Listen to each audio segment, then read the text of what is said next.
Hi friends, तर बघा खूप दिवसांनी इथे वांगी बघायला आलो आहे. तर इथे एकच वांगा आलेला आहे आणि ऊन जास्त पडल्या कारणाने सगळी वांगी आता सुकत चाललेली आहेत. इथे एक आलेला आहे.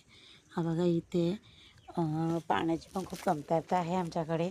रोज पाणी येत नाही, त्याच्यामुळे पाणी जरा कमी टाकतं. बघा इथे छान असा वांगा, मस्त टवटवीत वांगा आलेला आहे आज. बघा इथे एक छान असा वांगा आलेला आहे. तर हा झाड पण सुकत चालला आहे. याला खूप वांगे असे फुलं वगैरे पडली होती, पण सुकला झाड पूर्ण. तो इथले पण सुकले. तर हा बघा याला एक छोटासा वांगा आला आहे मस्त. तर झाडं सुकलेत. पाणी कमी असल्या कारणाने पाणी टाकतं थोडं थोडं, तरी पण पाणी कमीच आहे आमच्याकडे. तर बघा मस्त अशा मिरच्या आलेल्या आहेत टम्म. तर ही मिरची मी तोडून घेते.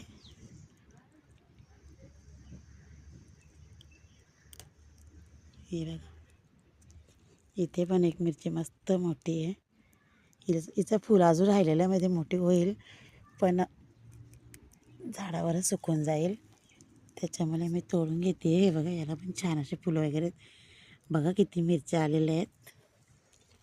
थोडं थोडं पाणी टाकावंच लागेल. हे बघा खाली आता ऊनही खूप पडतो, त्या कारणाने सगळं सुकून गेलेले झाडं. पाणी किती घातलं तरी पाणी कमीच आहे म्हटलं आमच्याकडे. ते बघा मस्त असे 2 टम्म अशी मिरची भेटलेली आहेत. छान लवंगी मिरच्या कोल्हापूरच्या. बघा